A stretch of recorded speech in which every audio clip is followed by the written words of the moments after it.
Hi there, I'm Megan Graham Beauty, and this is Megan Graham Beauty at Home. So during this time that we're all spending in our homes, I wanted to bring some different videos to you guys so that I might give you a little bit of advice on how to color your hair at home.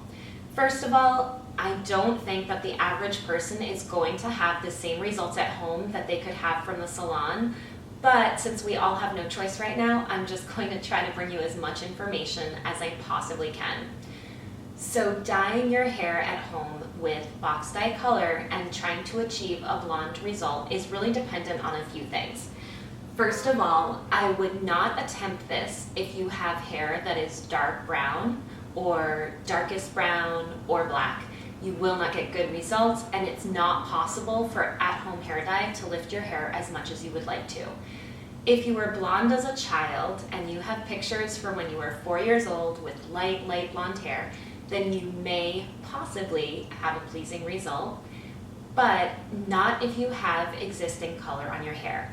So say you were a natural blonde, but you have hair that's actually had brown hair dye on it within, let's say, the last year.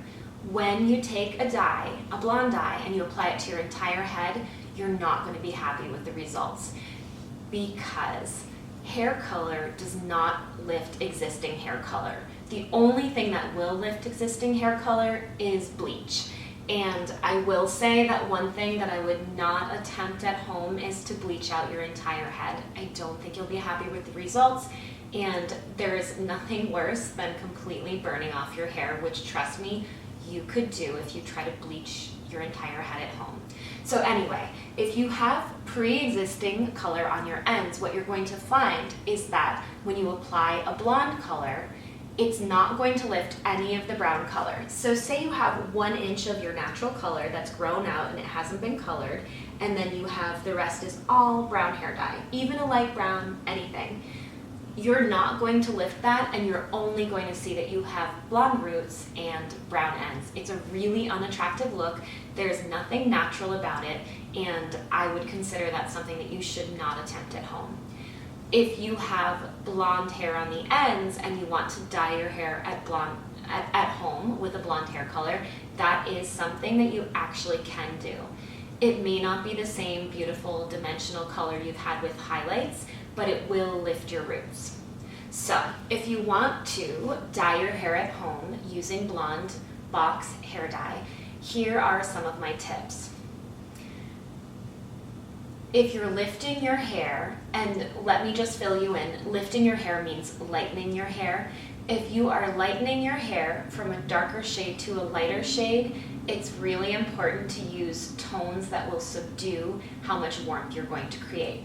So in the salon, when I'm actually going to lift someone and I'm taking someone, let's say from a light brown to a medium blonde, I always make sure to use at least part of a formula that has ash tones.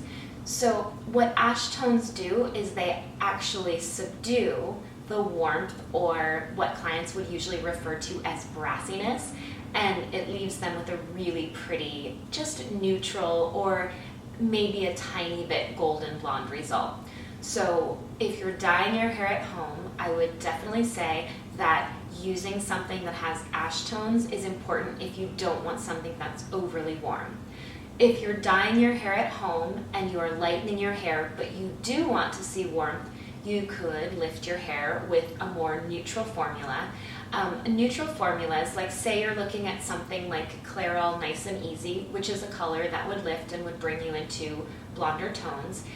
Neutral is when you see something like you just see an 8 and there's nothing after it. If you see an A means ash. So if you're trying to subdue warmth, you would usually want to use an ash. And if you're not afraid of having a little bit of warmth and you actually like a golden blonde, which I will say often looks good on women with mature skin, because usually if you have very mature skin and you try to lift something and make it look too ashy, you can actually look like you have gray hair in the end, which is not what anyone wants. Some of the things that I think are really important when you do want to use box dye at home and you're not a hair colorist and you can't go to the hair salon, I would definitely say to make sure to take very small sections to cover every single piece of your hair when you're processing it, and also to process it for the entire time on the box.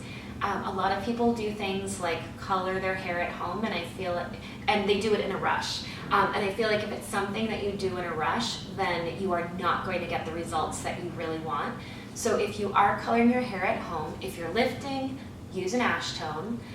Leave it on for the entire color processing time, and also be reasonable. If you have dark hair to start, as in, like I actually have very dark hair, I could never be a beautiful blonde at home because the color just simply doesn't have the power to lift through. There are some different options. I know that some of the hair companies have higher lift blondes, which will lift you more levels, but no matter what they promise, it's still really important to be reasonable. I have never had good luck or beautiful results trying to lift anyone who is darker than a light brown. So if your hair is darker than a light brown, please do not attempt to lift your hair color with box dye at home because your results will not be beautiful. I hope that these tips help you. There's so many different formulas that you can do, and you absolutely can make your hair look beautiful using box dye at home. It's just important to take all the right steps and do it with a little bit of knowledge and a plan before you get into it. Stay healthy and beautiful, and thank you so much for watching. Hit the subscribe link on my YouTube, and I will be sending you many more videos to come, and I promise they'll get so much better as I go. I appreciate you guys watching along and bearing with me as I get up to speed on YouTube and making my own videos to share information for all of you. Thanks, guys.